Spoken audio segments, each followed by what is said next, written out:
Hello everyone and welcome to In the Newsroom. I'm Yoo Li-an. As always, in the next half hour or so, we'll be bringing you the behind-the-scenes look on how we deliver the news to you and also hear from our reporters on some of the stories they've been covering throughout this week. In the Newsroom begins now.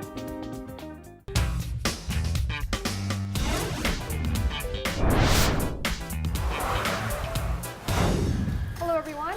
Hi guys. Hi. Right, we are just a few days into the month of December, but already, wow, sub-zero temperatures have gripped the nation. And earlier this week, we've seen a very heavy bout of snow. I think it was the first time we've seen that much snow in the nation. It did affect our newscast in a way that we didn't expect to, to pan out.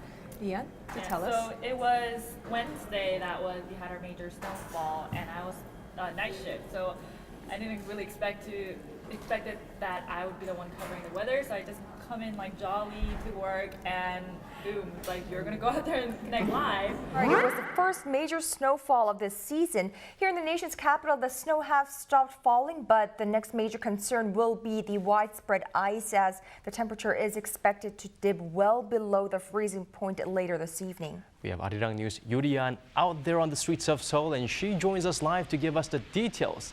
Yoo Li-an, how is it out there? Hi guys, the snow has finally come to a stop an hour ago at 5 p.m., but the conditions still remain extremely messy out here. The roads have turned slippery, and this has created hazardous conditions for the rush hour commute. We often see fearless reporters with their getting drenched and the hair flying everywhere. The umbrellas being collapsed behind reporters. But it wasn't really the case for you, but still it was freezing cold, wasn't it? It was freezing cold, and actually there were like balls of snow suddenly flying at my face because I was standing between trees and it was very windy, so like chunks of snow that's on the trees would like suddenly like come with the wind and like hit me. And I was like, what if this happens when I'm live? And he's like, I don't know, like my cameraman. So I was like thinking in my head, oh, should I like make a comment about it? If like, because I'm on live, like should I say, oh yeah, as you can see, it's very windy as well here, or something. But What's more of a concern, the snow has finally come to a stop about an hour ago at 5 o'clock, but the conditions are really messy out here. 이거 꺾고요? It's in the forecast for Friday. Back to you guys.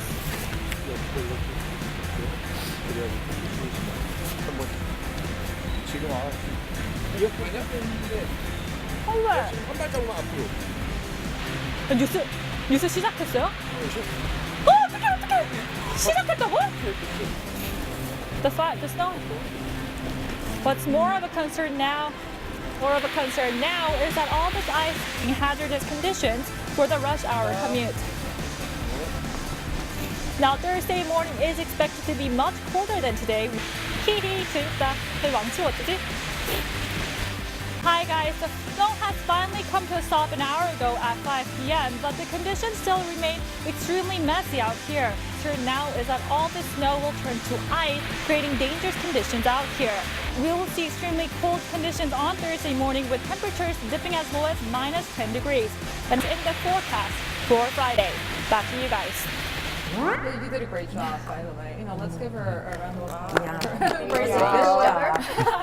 It was great. So these extreme weather conditions do provide us with good news items, like you did. But at the same time, it does hinder our work when we are actually in the field. And Ji-yeon, I'm sure you have something to say. Yeah, on Wednesday, the same day, I was supposed to visit two places for this week's in-depth coverage on education policy pledges by the two leading presidential candidates.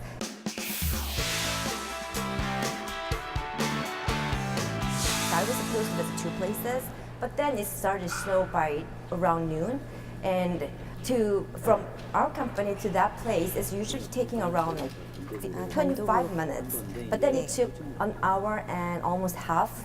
So it's like 3 times, and we spent so much time on the streets. And couldn't make the first place. But then the second place, the person who was supposed to give us an interview was stuck at the National Assembly, and their schedule was delayed an hour. And he said, "Oh, I'll be there in about 25 minutes." But meaning, on the condition of that day, it would take almost additional an hour. And we really couldn't wait because of the other schedules. So we really had to come back, and actually we are falling short of that interview.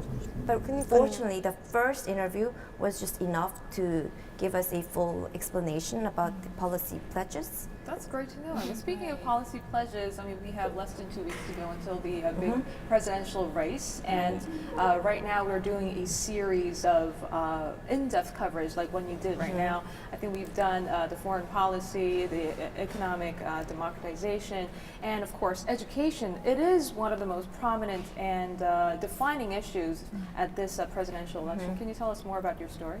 Yeah, interestingly, the two leading candidates, Park Geun-hye from the ruling Central Party and Moon Jae-in from the opposition, has a very similar ideas about what is the problem in Korean education right now. They both agree Korean education system is way too expensive and way too competitive. So in regarding competition, we need to really reduce the burden of private education. That's the first main policy. And the second is we need to reduce the amount of we pay at universities, the tuition fees. As you may know, the price that university students pay for tuition is notoriously high.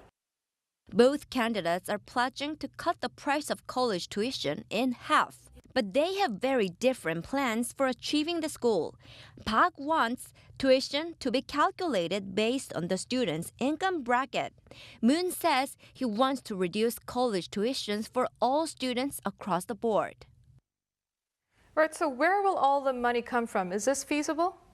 Yes, well, both candidates estimate it will take roughly about 5 to 6.5 billion US dollars annually to realize this plan. And of course, there are criticisms that this is not feasible at all.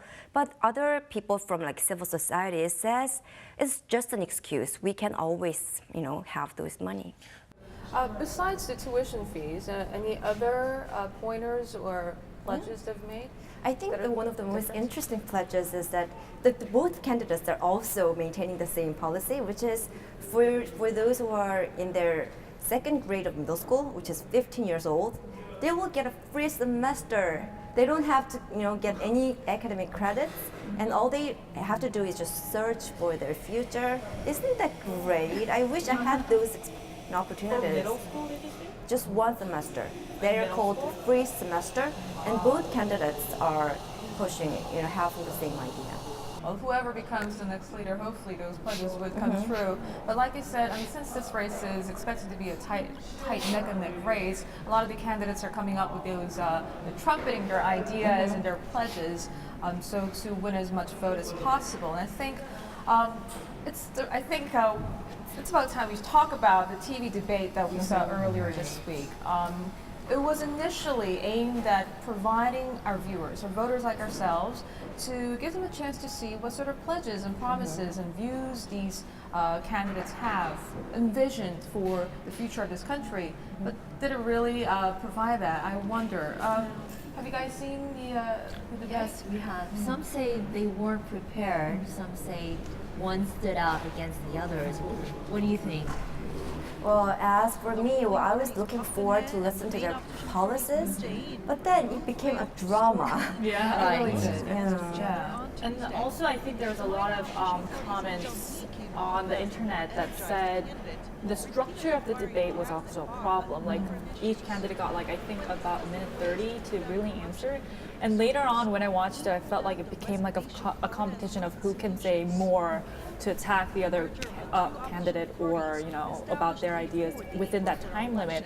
And I feel like that's not really an open debate. So I think that was just frustrating for me to watch. The debate was focused mainly on negative campaigning, which was not very constructive for voters who's vying for information or about the policies that they're going to carry on. Right. A day after the debate, most of the hype was surrounding how the ultra-leftist Lee Jung-hee was bashing at ruling the Senator Party's Park Geun-hye. I mean, really, she doesn't even stand a chance to become the president, although she was there to use that opportunity to really tear her down. And she was very open about it, wasn't she? Yeah, right. So there's this experts say there could be a possibility that only two of the leading candidates will have next TV debate, so that they, viewers can really compare the policies of the two main candidates.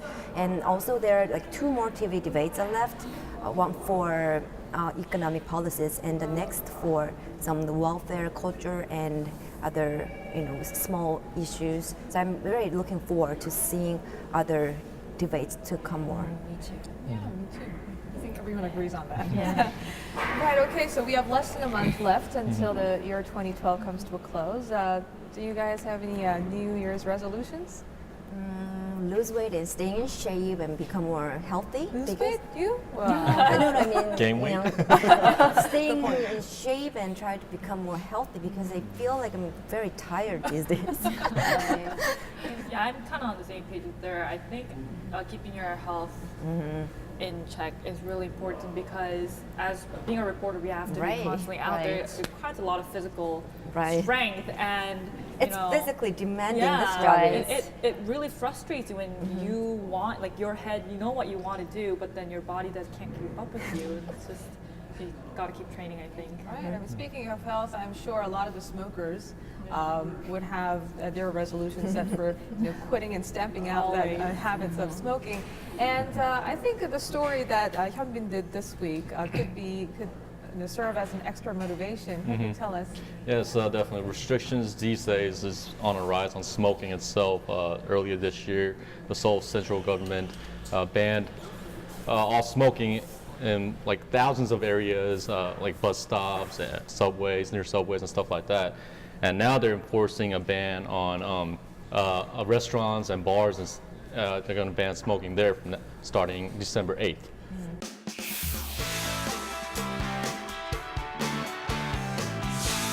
Restrictions on smokers in Korea are on the rise. Earlier this year, the Seoul metropolitan government banned smoking in thousands of areas around Seoul, with hefty fines for anyone caught lighting up. Now the central government is spreading the regulations to towns and cities across the country. The Ministry of Health and Welfare announced Tuesday that the revised bill to ban smoking at rest areas and restaurants was passed Monday and will go into effect Saturday. Starting December 8th, smokers will be only allowed to smoke at designated smoking areas at over 75,000 restaurants. Any restaurant over 150 square meters in area will be required to ban smoking on their premises. I've seen your report. You had mixed reviews about that policy. Some were frustrated, some were actually welcoming it. Right? It was interesting to see that one of the restaurant owners of your interviewee says he welcomes it because a lot of women customers are complaining about, of the bad smoking, right? Well, that restaurant, so a lot of female customers come. So he did have a point, but I don't know about other restaurant owners. But I bet some restaurants are gonna maybe lose some business out of this because people can't smoke. Especially when people drink, they tend to smoke more. But since they can't smoke, and they might be losing some business as well. What about bars? Bars, yes, bars too. They're if it's over 150 square meters, they're banning smoking. But probably bars are going to make a designated smoking area, so you don't have to go out in the cold, shaking with your cigarette, So. How did the smokers react? And weren't they talking about their rights to smoke, rights to smoke versus rights to breathe? Well, I was going to, there's smoking areas now all around, so I was going there, just standing there. And I saw people coming by, trying to get an interview, but they were all, against it because they didn't want their face on as a smoker. So, after 50 tries, there was one college student. He's saying that it's our right, and he pointed out that the restaurant owners might even not like this happening, they might lose business. And another, I got a foreigner interview. He said that it's really cold outside. I don't think smokers gonna like smoking outside just for a cigarette while they're eating or whatever. I think the city is planning a lot of measures to protect citizens' health, which I'm really agreeing to. So I think a lot of people who are concerned about their health will welcome this policy for smokers. think so. I mean, although there are people who actually doubt that this measure could be efficient, whereas in terms of making people quit, because this is just really limiting the space for people to smoke. But at least it's benefiting non-smokers. Yeah, definitely. Okay, so I guess this would mean smoke-free end-of-the-year parties and celebrations for a lot of us. And speaking of parties and celebrations, it often involves alcohol. Sure. Some alcohol. Especially in country Korea, we drink a lot. Me too. And the end of the year is approaching where people casually get together for a drink. How do you guys get home after having a drink with a colleague or Taxis, right? What if there are no taxis? Like in Christmas, people are rushing toward going home. In Korea, there's a lot of people who use private chauffeurs to get back home. What they do is they drive your car and drive you back home safely. And it's cheap as much as like $10 or $20.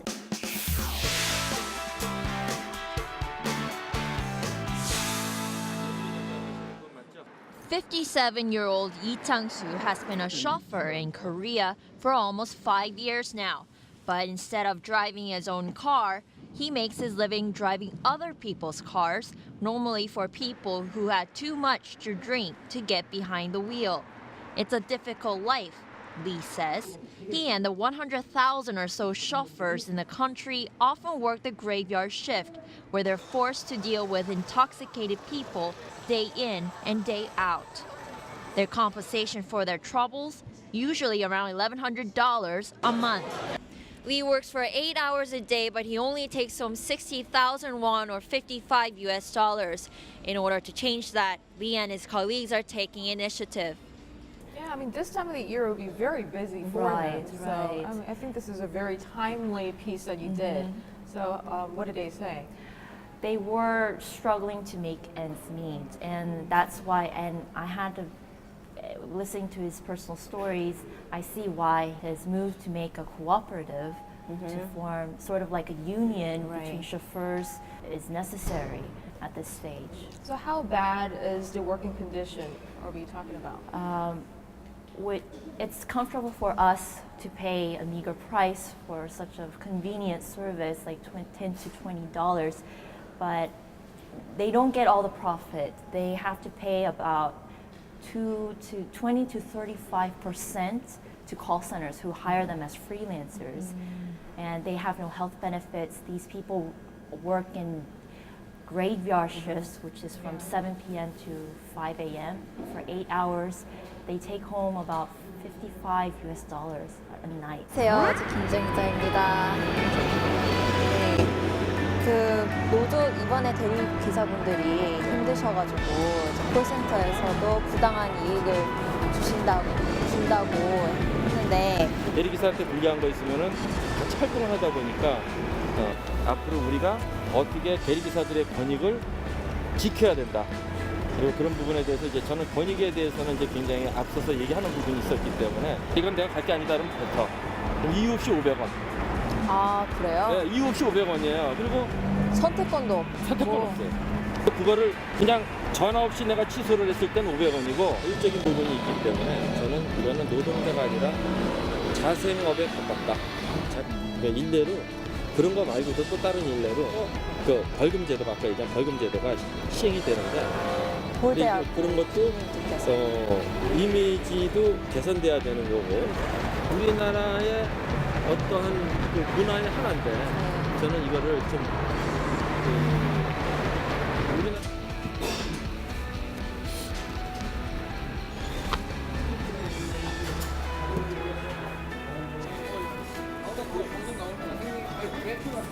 Lee works for 8 hours a day, but he only takes home 60,000 won. Lee works for 8 hours a day, but he only takes home 60,000 won, or 50. His colleagues are taking initiative.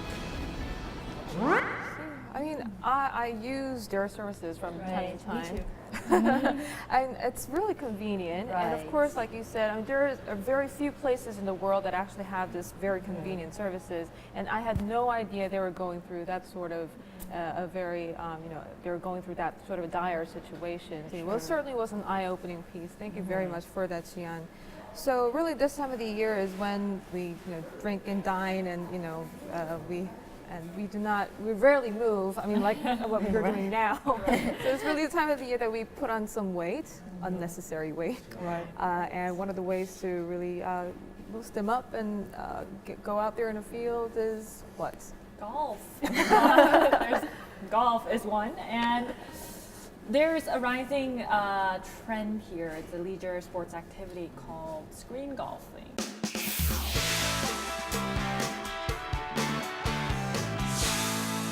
To quote the famous U.S. Postal Service motto, neither snow nor rain nor dark of night will stop those golfers determined to play whenever they want. Now, when the urge to whack a few balls occurs, just drive to your local screen golf location, which allows players to enjoy their favorite game all year round. Avid golfer Lee Hyung-suk says he plays screen golf, essentially a virtual reality game, at least 3 times a week. At roughly $20 for a round of 18 holes, it's just 1/10 of the cost of going out onto a field, which on average costs about $200. Last year, about 50 million people played screen golf. That's twice the number of golfers that went out on outdoor courses. And unlike the real game, you can play at any course you want anywhere around the world. I mean, this thing has been here in the country for a while. Yeah, it's been since 2002 or so. But why is it this time that you chose the story? It's just increasing at a rapid rate, and now this 80% of all the screen golf shops are owned by this company called Golf Zone. And the CEO recently came out and said, I want to make, because it's so popular in Korea, I want to make this part of the Korean wave, export it to other countries, and make it a Korean thing where other people can really enjoy it. Kind of like online gaming. It is kind of a game if you think about it. It is virtual reality. Like Yeah, Wii. it's like Wii. It has cameras that can sense your action, and then in just a matter of seconds can know your swing speed, the trajectory of the ball and whatnot. So.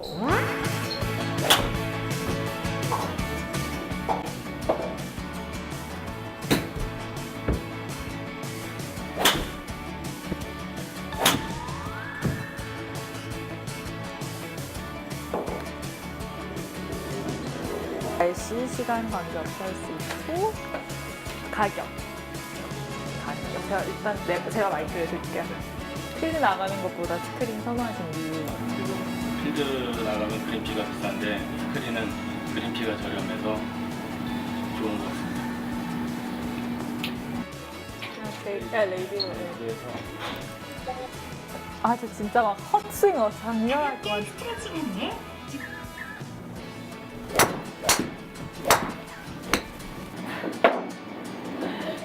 As soon as I take my swing, a camera will take up to 400 photos of me. The camera just took up to 400 photos of me to come up with the trajectory of the ball,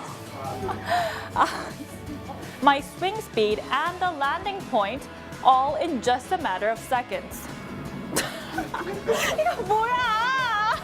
Speed and the landing point, all in just a matter of seconds.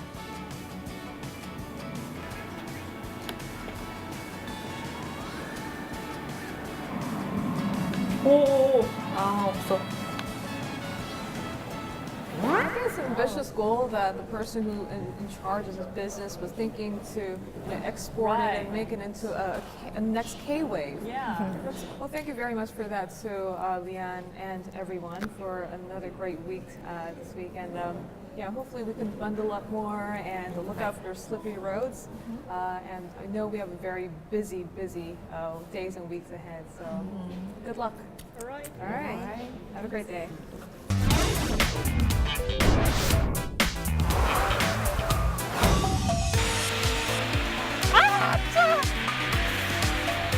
Yoo Li-an, Arirang News. 끝. 그대로 유지하는 그렇게 생각한다. 독일 사회